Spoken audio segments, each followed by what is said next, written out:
मजहब इस्लाम की कुरान पाक जन्नत के लिए अनेक रास्ते बताती है। जो दो बड़े और पहले रास्ते हैं, उस पहले रास्ते का नाम है माँ के कदमों में।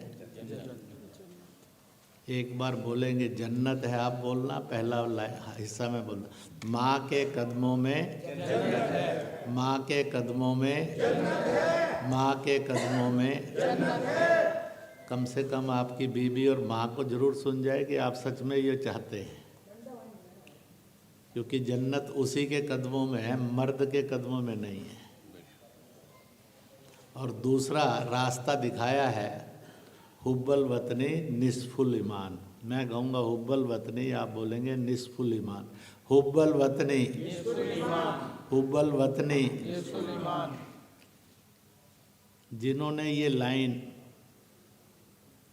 पहले से सुनी है और बोल लेते हैं पूरा, वो जरा हाथ खड़ा कर दो, नीचे कर लो। जिन्होंने पहली बार सुनी है वो जरा हाथ खड़ा कर दो, नीचे कर लो। वतन की मोहब्बत इतना बड़ा ईमान है, चाहे ज़कात हो, चाहे रोज़ा हो, चाहे नमाज हो, चाहे और ऐसे जितने भी ईमान हैं, एक पलड़े में डाल दिए जाए तो वो पलड़ा अपने आप नीचे रहेगा। परंतु दूसरे पलड़े में केवल एक ईमान डाल दिया जाए, वतन की मोहब्बत, तो हिफाजत और कुर्बानी, तो पलड़ा बराबर हो जाएगा। एक ईमान सब ईमानों से बड़ा है। कितना बड़ा है कि सब ईमान मिलाकर कम पड़ते हैं। इसलिए कहते हैं वतन की मोहब्बत जिसमें है उसको जन्नत नसीब होती है। बाकी कितने भी ईमान करो तो जन्नत सीधी नसीब नहीं होती है। ये कुरान पाक में खुदा ने लिखवाया और आप सब तक पहुंचाया है। अब उस वतन की मोहब्बत के नारे लगाएंगे। पहला उर्दू और फारसी में लगाएंगे। मैं कहूँगा मादरे वतन हिंदुस्तान, आप कहेंगे जिंदाबाद जिंदाबाद। मादरे वतन हिंदुस्तान जिंदाबाद जिंदाबाद। इतने धीरे बोलना कि आपके घर तक सुन जाए। मादरे वतन हिंदुस्तान जिंदाबाद जिंदाबाद। थोड़ा और धीरे बोलना, लाहौर को सुन जाए। मादरे वतन हिंदुस्तान जिंदाबाद जिंदाबाद। अब हिंदी जुबान में लगाएंगे। भारत माता की जय, भारत माता की जय, भारत माता की जय। मुझे घूर घूर कर नहीं देखना, नारा लगाना है। भारत माता की जय। अब संस्कृत में लगाएंगे। वंदे वंदे वंदे। अब हिंदुस्तानी जुबान में लगाएंगे। मैं कहूँगा एक हिंद, आप सब बोलेंगे जय हिंद। एक हिंद, एक हिंद, एक हिंद। अंग्रेजी में भी लगाएंगे। आजकल अंग्रेजी ना बोलो तो लोगों को लगता है ये अनपढ़ सा आदमी है। तो मैं कहूँगा लव एंड सैल्यूट टू, आप बोलेंगे मदर इंडिया, मदर इंडिया। पहली बार है ये आपके लिए। Love and salute to, love and salute to, love and salute to. मैं कहूँगा आवाज दो, आप सब कहेंगे हम एक हैं। आवाज दो, आवाज दो, आवाज दो। मैं कहूँगा हम कौन, तो आप कहेंगे हिंदुस्तानी हिंदुस्तानी। हम कौन, हिंदुस्तानी हिंदुस्तानी। अब 4 बार हिंदुस्तानी कहना है। हम कौन, हिंदुस्तानी हिंदुस्तानी हिंदुस्तानी हिंदुस्तानी। अब ताली बजाकर कहना है, इसलिए हाथ खोल लीजिए, बंधे मत रखना। हम कौन, हिंदुस्तानी हिंदुस्तानी हिंदुस्तानी। अब 7 बार बोलना है। हम कौन, हिंदुस्तानी हिंदुस्तानी।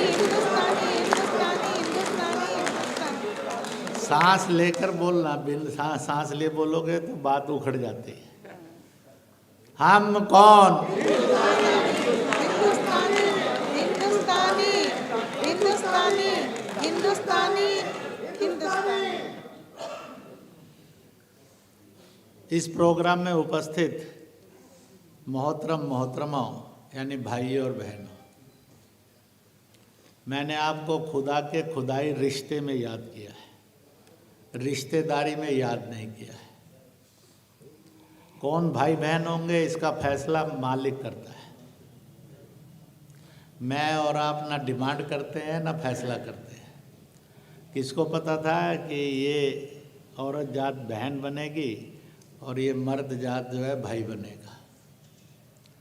इसलिए भाई बहन के रिश्ते को अम्मी जान अब्बू जान यानी माँ बाप के साथ बच्चों के रिश्ते को खून का और खुदाई रिश्ता कहा जाता है।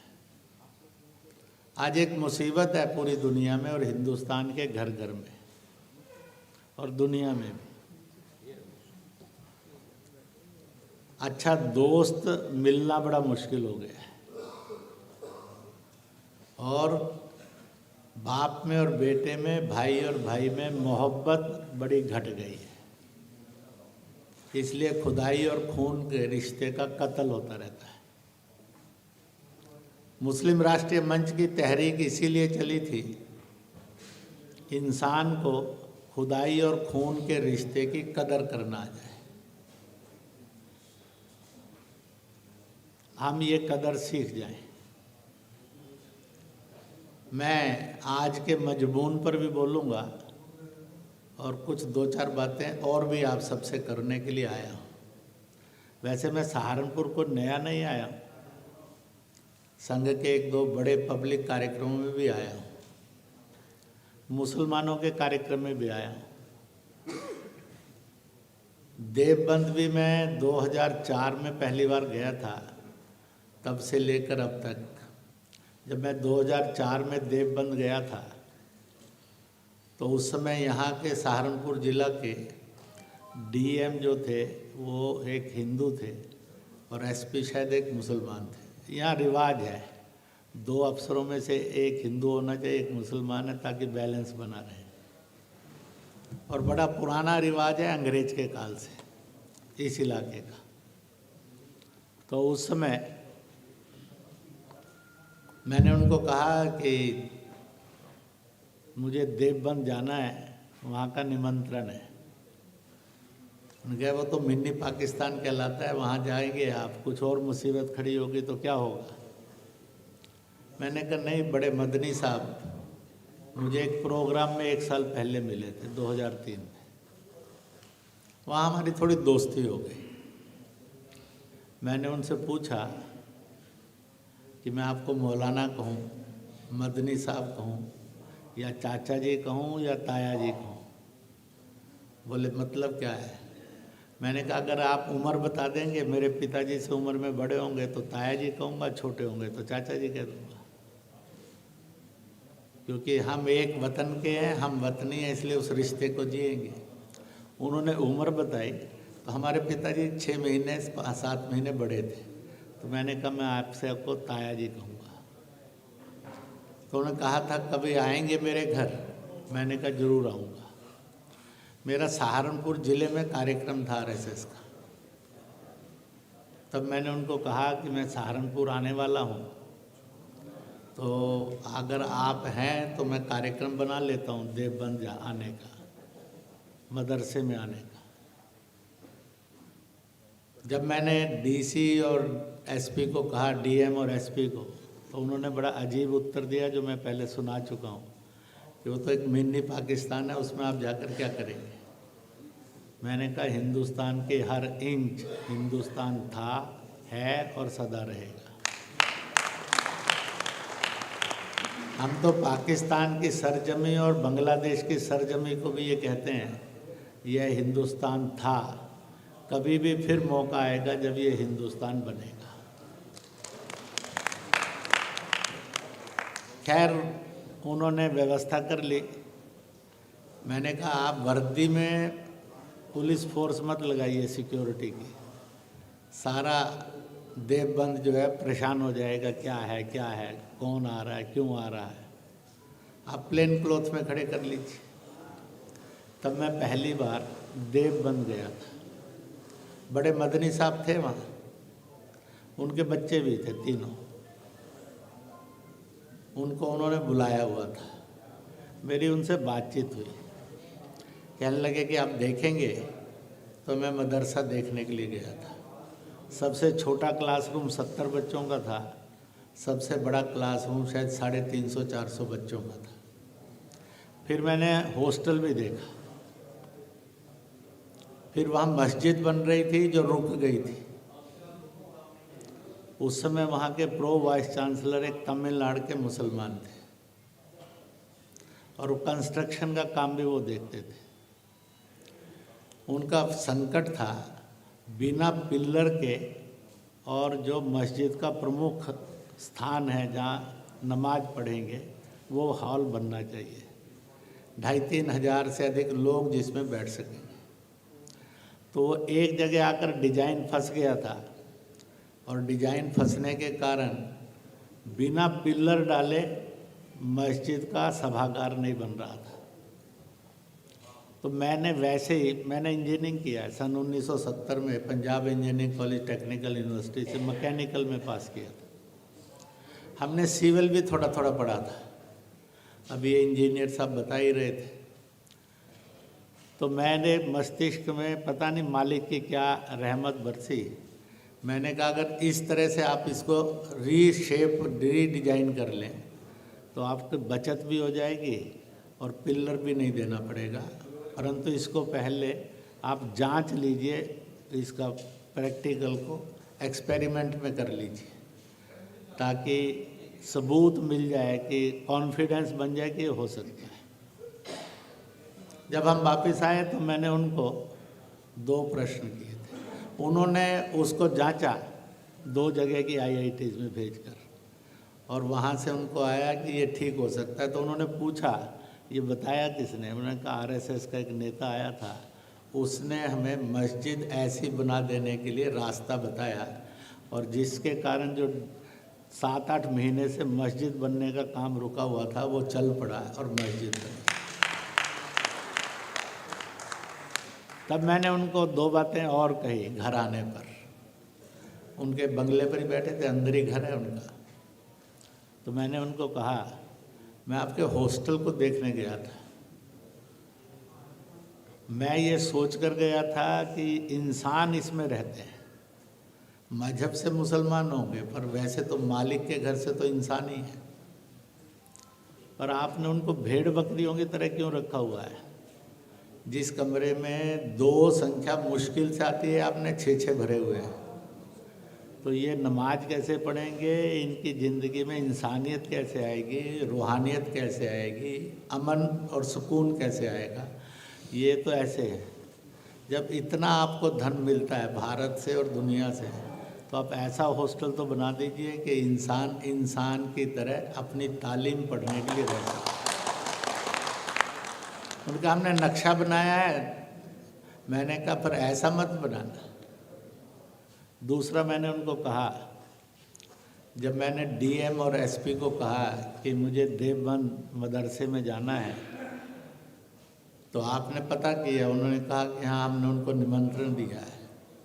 तो मैंने कहा कि उन्होंने 2 बार मुझे कहा वो मिनी पाकिस्तान है।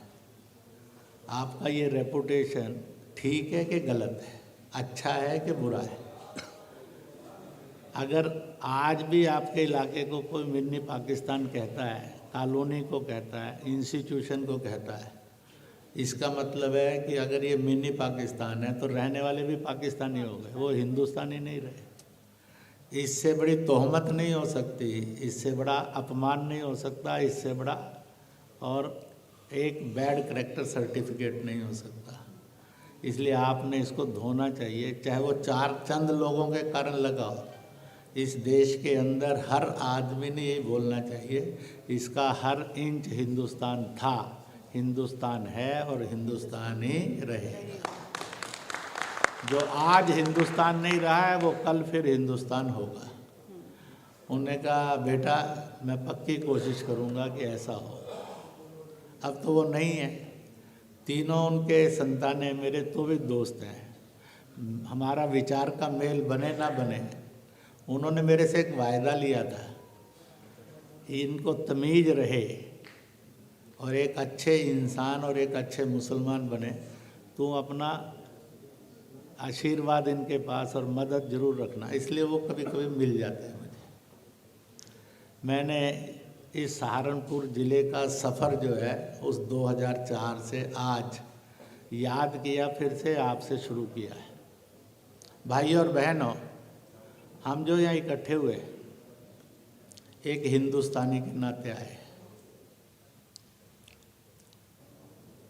अंग्रेज लंबे काल तक राज करना चाहता था, 256 साल उसके राज के बीत रहे थे, परंतु उसको लगा कि हिंदुस्तान की हवा में इतनी गर्मी आ गई है।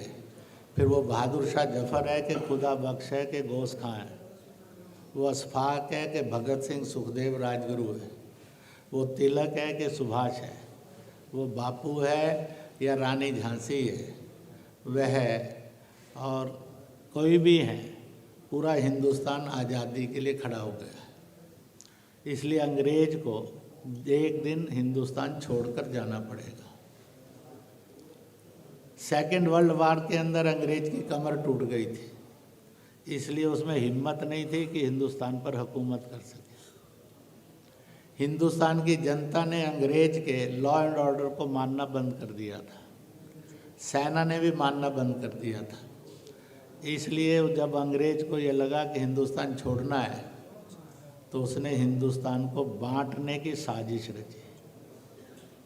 पहली साजिश थी उत्तर दक्षिण में आर्य और द्रविड़ के रूप में बांटना, और वो चला नहीं उनका। दूसरी साजिश थी, जो लोग ईसाई बन गए हैं SC STs, उनका एक ईसाई स्थान, मुसलमानों का एक मुस्लिम स्थान और हिंदुओं का एक हिंदुस्तान 3 हिस्सों में बांटा जाए।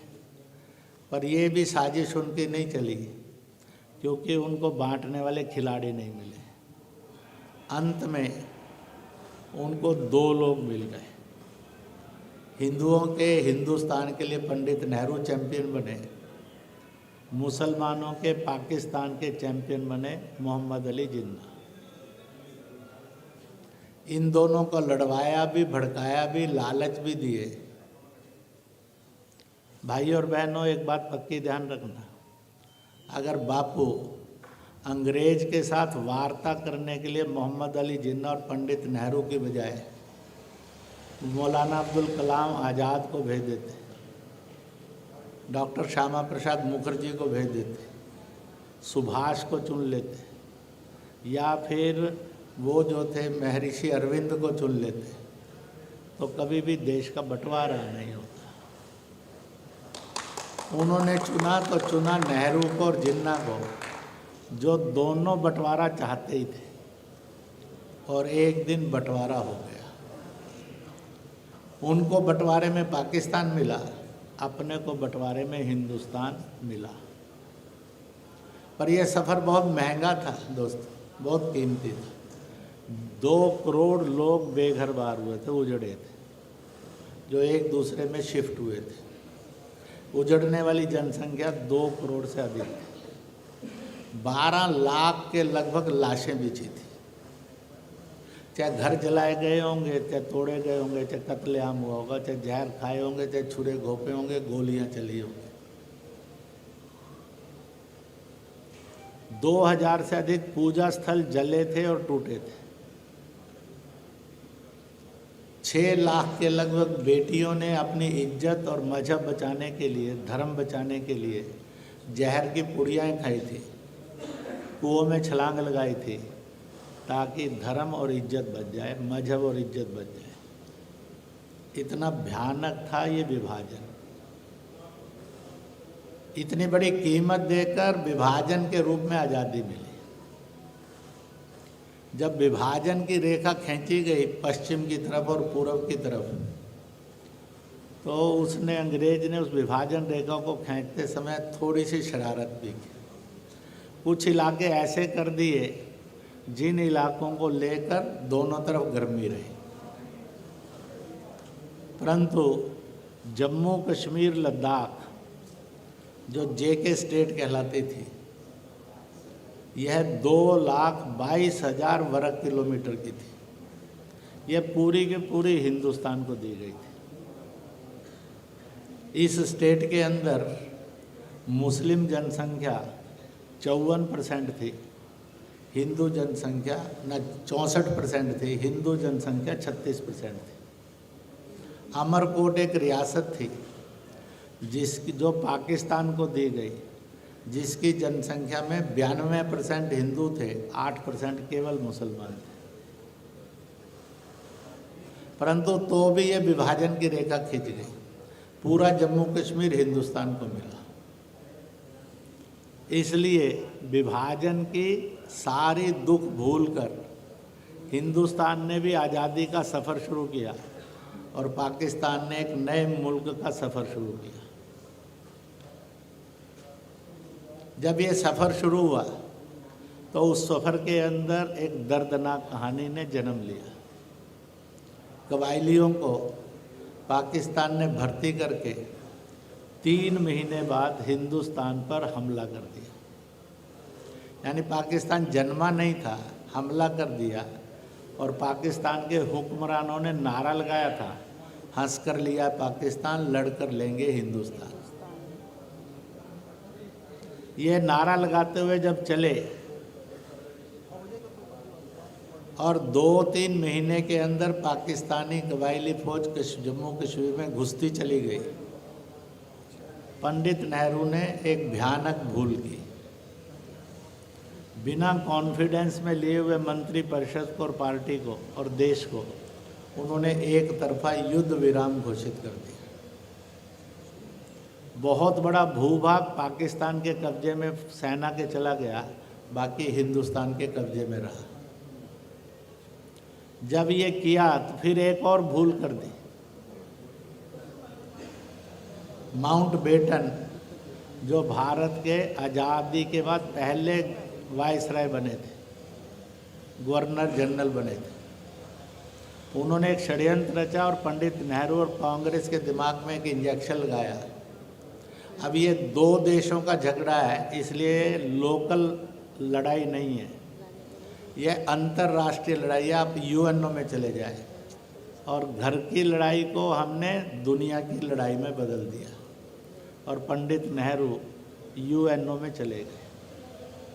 इसका दुष्परिणाम पहला निकला, 78,000 वर्ग किलोमीटर जम्मू कश्मीर का हिस्सा पाकिस्तान के अवैध कब्जे में चला गया, जिसको पीओके कहते हैं। ये छोटा हिस्सा नहीं है, 78,000 वर्ग किलोमीटर। इसके बाद दूसरी एक छोटी कहानी शुरू हुई। हिंदी चीनी भाई भाई का नारा 1954 में लगा। चीन ने धोखा किया। सन 59 में हिंदी चीनी भाई भाई के नारे में तिब्बत और कैलाश मानसरोवर और हिमालय पर हमला कर दिया। सेना ही नहीं थी, प्रिपरेशन नहीं था। हम नॉन अलाइनमेंट की पॉलिसी पर थे। परिणाम निकला कि चीन बढ़ता चला गया और सन 62 में कैलाश मानसरोवर हिमालय का हिस्सा तो चीन ने कब्जे में लिया, लद्दाख का और बाकी सब मिलाकर जम्मू कश्मीर का 43,000 वर्ग किलोमीटर चीन के कब्जे में 62 में चला गया। भाई और बहनों, दोस्तों, ये एक हकीकत है वर्तमान की। 2,22,000 वर्ग किलोमीटर का जम्मू कश्मीर जो 47 में रेखा खींचने के बाद हिंदुस्तान को मिला था, आज उसका 78,000 वर्ग किलोमीटर पाकिस्तान के कब्जे में है, जिसको पीओके कहते हैं, और 43,000 वर्ग किलोमीटर चीन के कब्जे में है, जिसको चीन ऑक्युपाइड कश्मीर लद्दाख कहते हैं, COKL कहते हैं।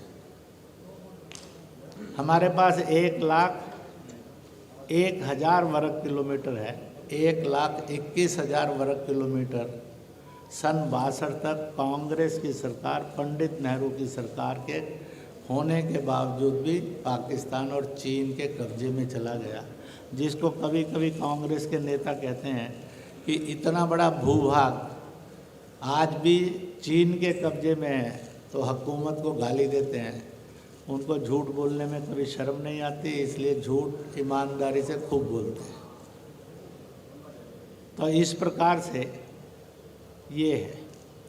उस समय में संसद में 2 प्रस्ताव पारित हुए थे। यही 2 एकमात्र प्रस्ताव हैं जो भारत के लोकतंत्र के यूनानिमस प्रस्ताव है।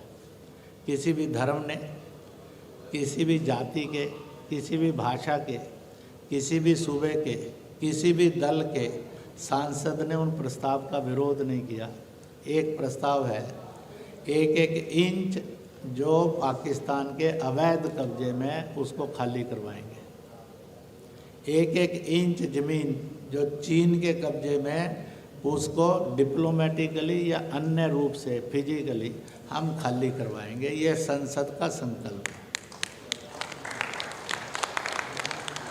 यह संसद का संकल्प फिर से दोहराया गया जब 370 और 35 से हटाई गई और एक देश में 2 संविधान की बजाय एक ही संविधान बना, क्योंकि कांग्रेस की हुकूमत ने जम्मू कश्मीर को एक अलग संविधान दे दिया था, झंडा भी दे दिया था, नागरिकता भी दे दी थी, उनको गान भी दे दिया था। और इस प्रकार से एक देश के अंदर 2 विधान, 2 प्रधान, 2 झंडे, 2 नागरिकताएं, ये नहीं चलेंगी। इसका आंदोलन भी हुआ, हजारों लोग जेलों में गए, कुछ लोग बड़ी संख्या के अंदर गोलियों के शिकार होकर शहीद भी हुए। और इस प्रकार से 370-35 से हटाकर देश 2019 में एक संविधान वाला देश बना, एक नागरिकता वाला देश बना, एक झंडे वाला देश बना, एक राष्ट्रगान वाला देश बना। उस समय संसद के अंदर गृह मंत्री ने प्रधानमंत्री आज के श्री नरेंद्र मोदी के नेतृत्व में उन्होंने घोषणा की थी, हम उस संसदीय संकल्प को, वो दोनों प्रस्ताव कांग्रेस के टाइम में ही पास हुए थे, फिर से दोहराते हैं कि हम हर वो प्रयत्न करेंगे लोकल स्तर से लेकर अंतर्राष्ट्रीय स्तर तक, जिस भी रास्ते से वो प्रयत्न संभव होगा वो करेंगे। 1-1 इंच ज़मीन जो पाकिस्तान के अवैध कब्जे में और चीन के अवैध कब्जे में है वो खाली करवाएंगे। जम्मू कश्मीर का चीन के कब्जे में 43,000 वर्ग किलोमीटर है, पाकिस्तान के पास 78,000 वर्ग किलोमीटर है, परंतु चीन के पास 50,000 वर्ग किलोमीटर कैलाश मानसरोवर हिमालय का एक्स्ट्रा कब्जे में। इसलिए आज के दिन 78,000 वर्ग किलोमीटर पीओके के रूप में पाकिस्तान के कब्जे में, 93,000 से अधिक लगभग कैलाश मानसरोवर लद्दाख का हिस्सा यह चीन के कब्जे में है। अब प्रश्न खड़ा होता है, ये फिर से हमारा होना चाहिए कि नहीं होना चाहिए? बिल्कुल होना चाहिए। भारत अखंड होना चाहिए कि नहीं होना चाहिए? होना चाहिए। जो भारत अखंड हो इसका संकल्प करते हैं वो दोनों हाथ ऊपर खड़ा कर लेंगे। मैं कहूँगा हमारी मांग, आप कहेंगे भारत अखंड हो। हमारी मांग, हमारी घोषणा, हमारा संकल्प, भारत माता की जय। तो इसलिए ये है, 1 अक्टूबर को मुस्लिम राष्ट्रीय मंच ने सारे हिंदुस्तान को भारत की संसद के इस संकल्प से अवगत कराया, जिसमें कांग्रेस भी है, समाजवादी पार्टी भी है, बहुजन पार्टी भी है, शिवसेना भी है, आप पार्टी तो उस समय बन गई थी, आप पार्टी भी, जिसके अंदर लालू की पार्टी भी है, ममता की पार्टी भी है और उसकी जगन की पार्टी भी है, केरल की कम्युनिस्ट सरकार भी है, जिसके अंदर जो 34 मुस्लिम सांसद थे उपस्थित उन सब के हस्ताक्षर भी हैं। किसी भी धर्म का 100% वोट एक ही तरफ पड़ा था और वो ये था कि खोया हुआ जन और ज़मीन फिर से वापस लेंगे। इसलिए एक विषय आया कि दोनों बातों को लेकर एक साथ जन जागरण किया जाए कि एक को किया जाए। तो आया चीन के बारे में बताते जाएं, मुख्य नारा हो पीओके। क्यों, इसको बता देता हूँ आपको, लोगों को बताने में सुविधा रहेगी। पीओके वो हिस्सा है गिलगित बाल्टिस्तान आदि का जिसने आज तक पाकिस्तान ज्वाइन नहीं किया है। उसने पाकिस्तान का झंडा लहराया नहीं आज तक। उसने पाकिस्तान के जो पार्लियामेंट्री इलेक्शन होते हैं उसमें आज तक पार्टिसिपेट करके अपना नुमाइंदा चुनकर नहीं भेजा है। वहाँ आज भी पाकिस्तानी करेंसी बहुत कम चलती है। वह पाकिस्तान का रेडियो स्टेशन पर बैन लगा है, उनका अपना रेडियो स्टेशन है, उसी के समाचार सुनते हैं। तो भी पाकिस्तान सेना के बल पर जुल्म करते हुए अपने पीओके के वासी जो ये मानते हैं कि हम 47 से पहले भी हिंदुस्तानी थे और आज भी हम हिंदुस्तानी ही हैं और हम हिंदुस्तानी रहना चाहते हैं। उनके मन में एक प्रश्न खड़ा होता था कि हम तो हिंदुस्तान और हिंदुस्तानी, परंतु हिंदुस्तान के हिंदुस्तानियों को हमारी तकलीफ ही मालूम नहीं है कि पाकिस्तान हम पर कितने जुल्म करता है। दोनों का मजहब एक है, पाकिस्तानियों का भी मजहब इस्लाम है, पीओके वालों का भी मजहब इस्लाम है। क्योंकि वहाँ जो हिंदू मतावलंबी थे कई लाख, वो तो 47 से 65 के बीच में वहाँ से पलायन करके भारत आ गए थे। जो बचे थे तो उनमें कुछ मुसलमान भी आ गए थे, बाकी मुसलमान वहीं बचे। उनको लगता था कि ये हमें बाहर से मदद करेंगे, हम अंदर लड़ेंगे, एक दिन पाकिस्तान के जुल्मों से आज़ादी मिल जाएगी। और इसलिए आज ये एक प्रश्न खड़ा है। ये सभा मीडिया के माध्यम से, सोशल मीडिया माध्यम से, इलेक्ट्रॉनिक मीडिया के माध्यम से, प्रिंट मीडिया के माध्यम से अपनी बात लाहौर भी पहुंचाना चाहती है और पीओके के अंदर भी पहुंचाना चाहती है, गिलगित बाल्टिस्तान, मुजफ्फराबाद, मीरपुर, कोटली, पुंछ आदि में। और वह ये कि हिंदुस्तान के 142 करोड़ लोग आज पीओके के साथ खड़े हैं, हर दुख में खड़े हैं, हर जुल्म में खड़े हैं। दूसरा, हम लाहौर को कहना चाहते हैं, तुमने जुल्म किए तो 71 में तुम्हारा बंटवारा हो गया, बाकी बांग्लादेश अलग हो गया, वो आपके जुल्मों के नीचे रहने के लिए तैयार नहीं हुआ। आज उनके जुल्मों के कारण वहाँ पर बलूचिस्तान भी आज़ादी की मांग कर रहा है। वहाँ पर उनके जुल्मों के कारण पख्तून भी आज़ादी की मांग कर रहा है। उनके जुल्मों के कारण सिंध भी आज़ादी की मांग कर रहा है। उनके जुल्मों के कारण एक सच्चाई समझना जरूरी है। उस समय पर बहुत से आपके भी आसपास ऐसे परिवार ध्यान में आते होंगे जो पाकिस्तान चले गए। आपके अड़ोस पड़ोस में, गांव में आपको कोई इक्का दुक्का पता है कि जो पाकिस्तान चले गए उस समय में हिंदुस्तान छोड़कर, वो ज़रा हाथ खड़ा करो। जिनको अपने अड़ोस पड़ोस में, दूर नज़दीक में पता है कि हाँ कोई एक परिवार, दो परिवार उसमें 47 में चला गया था, ज़रा हाथ खड़ा करो। 1 2 3 4 5 6 नीचे कर लो। मैं क्यों बताना चाहता हूँ, आप उसको समझ सकेंगे जल्दी इसलिए बता रहा हूँ। परंतु सबसे ज़्यादा लाखों में जो गए वो महाराष्ट्र, हैदराबाद और कर्नाटक से गए।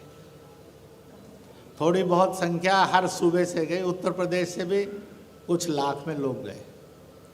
पाकिस्तान के अंदर उनकी जनसंख्या जो सन 47 में मुसलमान हिंदुस्तान को छोड़कर पाकिस्तान गए और हेट हिंदुस्तान, हिंदुस्तान से नफ़रत करो, पाकिस्तान से मोहब्बत करो, इस अंदाज में गए।